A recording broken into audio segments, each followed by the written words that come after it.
जाते हम बाहर कमाए, अब घर के पूरा ध्यान पूरा रखे के ठीक ना। जरूरी बटे भाड़ा गइल है देवर जीवन उनका के नहीं भेज दे के भाड़ा। अरे तो छूट ना बा का छोट बना उनका छोटे छोटे लेके कमाता न सब कौन सा हमारे छोट बना। ठीक बा, अबे खाए खेले खाए के उम्र बहुत पढ़े को हम जाते ठीक ना, घर के भात तोरे संभाले का पूरा और ऊपर ठीक ना। देखिए छी हम तो कहते ना उन्हीं के भेज दिया पे जरा ठीक ना ना अबे हम जाते के बाद कोनो काम बढ़िया देखे मिली ना तब हम ओके ठीक ना। ठीक है कह दिन जरा के तनी घर के काम पहले जी। हां घर के अपन देख के समय बा कोई तो सामान होई तो मंगा लेबे ठीक ना। ठीक चल ध्यान से तो का। हां भैया हाय ना जाते नहीं हम बाहर। अच्छा घर के पूरा देख रेख करेगा ठीक। अच्छा अच्छा जो भी सामान मांगी हां हां अपन लिया कर तो देख ले तोहरा तोहरे के देखे के क्या क्या ठीक बटे मैंने बच्चा बना किन के देखभाल करे के पड़ी। हां ठीक बात खाना पानी टाइम से भैया के खाना बच्चे रे बनी हम बात का नहीं कहो समझा देले बानी आ तू तनी सामान जो मांगी है तो लिया के दे दे ठीक ना। जाते नहीं हम ठीक बा फिर ठीक जगोड़ लागता नहीं खुश रह ठीक बा अपन ध्यान रखिए ठीक ना।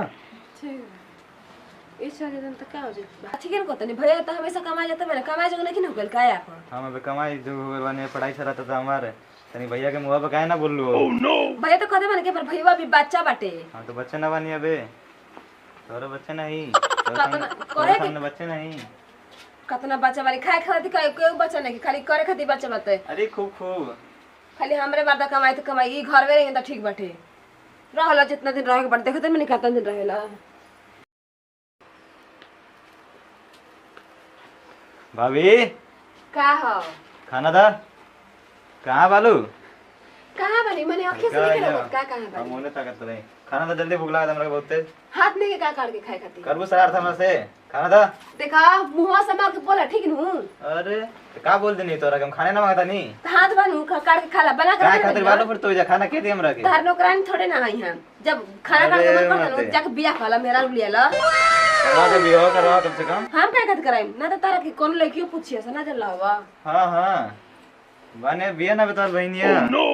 अरे बाप रे हमरा बहनिया से बिया करबा पूछ लियो ओकरा से चुपचाप चल जा ठीक नहीं, है खरबूज काट वाला के खाए के बता खा लो खाना बता बहुत मत करा हमरा से ढेर मैंने बता दे भैया का हमरा फोन तो करके बोल खाना दे जा भैया से बता तार नौकरानी है बना के रखले बनी आ कढ़ियो के तुम तो हुरबा मुंह में। अरे साला गलती जा कर गेलन कर ले बिया मन करते बियाह? मेरा लिया के ता बताओ तनी उनके फोन कर तनी रुक जाने के हमरा डर बाटे का हमार मर ना हमारे होके तहार ना होती हो ठीक ना। हां ये बात बना हां जा बतिया ला देखते बानी एकदम दिमाग ही तो खराब कर दिले बताए के पड़े भैया का फोन करता नहीं कि समझाओ नहीं करे के भगाओ नहीं घरवा से हमरा के भगवाई ना।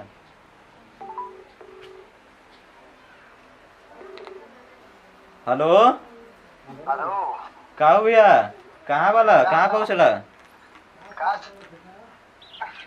ठीक बा कहाँ पहुँचला तू पहुँच गया ना आराम से ना दिक्कत तो नहीं है मध्य पर बहुत ज्यादा भाभी दिक्कत देती है खाना मांगते नहीं खाना देते नहीं खे ना ऊपर से कहते कि इतना खाए से पिएगा जांगर नहीं खाइए पता ना का कहती है कहती है तू काहे ना गई लो कमावे कहती है शादी कर ला अपन उन्हें हाँ मजे शादी करे कहती है और फिर हम शादी वादी कर ले तो फिर बोलिए मत हमारा के तू ठीक ना खाना देते नहीं खे रुका भाभी भाभी अरे तू हर तो मन तक का हो? देख ला भैया सुन डाला बात कर का हटे का कहता ना माने काट काट खाए भर के नहीं खान बच्चा बनाई जे इनके निकाल के देल करी देखा चला ना हो हां मैं ना देबे आ पानी नियन भइला निकाल के चुपचाप भूर लावा सब ठीक का हो जाई जी का हो जाई ऑफिसर ना ई तू तो भैंस लेके चले कहते यार देख ला भैया नहीं हैला बतियावा हट तारी खाना दे दा वरना खाता नहीं हम ओ तना हेलो? क्या करी 12 बना घर ना जियो हेलो अरे मत बहुत चिल्लाती है भैया बतिया माना हमारी ठीक बात समझा तनी खाली हाँ नहीं उसने तो जरूरत ना पड़ी पर देखिए हमरा का शादी खातिर फोर्स कर दिया बार बार ठीक ना।